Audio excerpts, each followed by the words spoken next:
Next up on WTV, cross-country girls leave for state, the Frisco Community Parade, this week's edition of Real Talk, and today's Sports Minute. WTV's Daily Update starts now.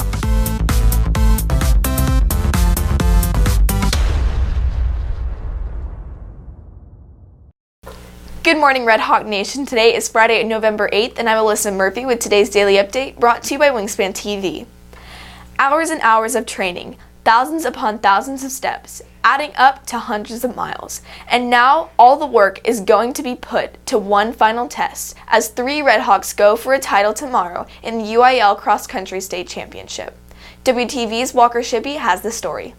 Senior Amelia Jauregi, sophomore Jada Williams, and freshman Grace DeShetler are representing the school in the girls' 5A state cross-country meet in Round Rock. Training since the summer, they didn't do anything differently to get ready for today. So to prepare this meet, we don't really prepare any differently because we've been training all season and we work really hard at the beginning of season, and then when we come closer to like postseason stuff, we take down our mileage a little bit and we do more like precision stuff. We still have all that baseline that we got from the beginning of the season, but now we're working on just like really being prepared for like these harder meets and working about getting good places and times and really like saving all we've got to peak at these post meets. Running at state brings new challenges for the girls. This meet is definitely a bigger meet, so it's a lot more competition, and some scouts do come to watch people run, so there's a lot of pressure on the runners because everyone wants to do good. Making her first appearance at state, Shetler takes inspiration from Jauregi running at state all 4 years of her high school career. Yeah, all season she's just been like a big inspiration, and she like has really pushed me during practices and during the meets. For Jauregi, her final cross-country meet as a Red Hawk means something special after 3 past years of going to state. It's pretty surreal. I just know that it's been really fun. This year is kind of different because qualified individually the past few years it was with a team, but I am very grateful that I came with 2 other of my teammates will be going on with me. But it's just been really cool to see my hard work paying off and like being rewarded for working hard and being able to make it to this meet. I wouldn't say it's been easy. There's definitely been ups and downs within all these seasons, but it's just shown that like my hard work will get me success if I continue to work hard and push myself. And so I'm really just proud of myself. This is my last high school meet within like the district, or not the district, but this is my last high school meet through Liberty. And so I'm really excited to just go out, have fun, really push myself one final time and to represent the Red Hawk uniform.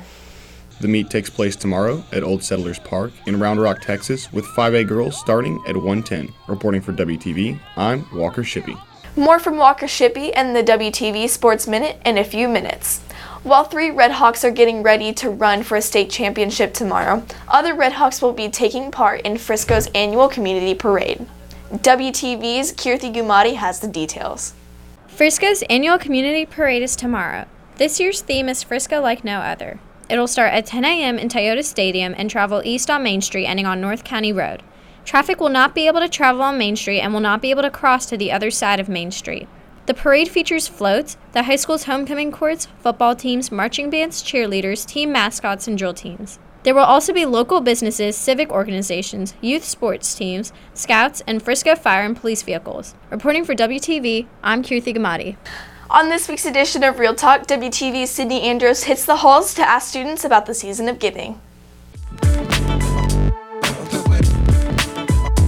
This is WTV's Sydney Andros with this week's edition of Real Talk, and today we're going to hit the halls and ask students about this year's season of giving. Is your class participating in the Angel Tree? Yeah, she is a 14-year-old girl and wants Harry Potter stuff and Nike gym shorts. We have a teenager girl, and she just wants like basic clothes, and I just want to make sure we can get her as much as we can. What is the importance of Angel Tree? I think it's good to give back to people that aren't as fortunate, I guess, as we are, because we have a lot more than some people, and I don't think we're grateful enough sometimes. What are you personally going to do for your angel?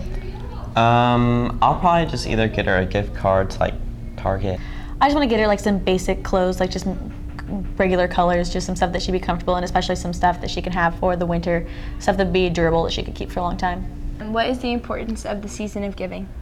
I think it's important because like some people aren't as fortunate as other people, so it's always good to give to other people. I think it's important to help out the community in any way you can, especially since we have like more stuff and we're like more blessed. With this week's edition of Real Talk, this has been WTV's Sydney Andros. From the field to the court, there's a lot happening with various teams on campus. WTV's Walker Shippey is back with all the details in today's Sports Minute. In the area round of playoffs, girls volleyball matched up against the RL Turner Lions last night. The team came out swinging, winning the first set by 19 points. The Redhawks stayed on top of the Lions, winning the second and third sets by 11 and 13 points respectively, finishing the game with a final score of 3-0 Liberty. The team moves on to the regional quarterfinal round where they take on the Lovejoy High School Leopards with date, place, and time to be determined. It's a busy day for school sports. Starting off with football as the Redhawks take on the Wakeland Wolverines in their last game of the season tonight. The Redhawks are coming off a 66-6 loss to Lone Star on Friday. Wakeland is coming off a 42-21 win against Centennial on Friday. The two teams face off tonight at 7 o'clock at the Star. Girls and boys golf teed off this morning at 8 in their fourth team tournament of the season. In their last tournament, the boys placed first. The girls placed second in their last team tournament. The tournament takes place today and tomorrow at Champions Circle Golf Club in Fort Worth, starting at 8 a.m. both days.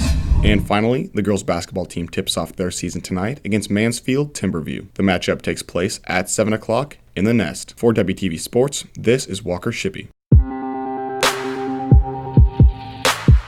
If you're looking for more from Wingspan, you can follow us at Liberty Wingspan on Twitter, Instagram, and Facebook, or visit our award-winning website, libertywingspan.com. And now for today's announcements. TSA is hosting the annual Reflections competition for art, literature, music, and more. Entries are due on Friday by 4:15 to the front office. Please contact for more information.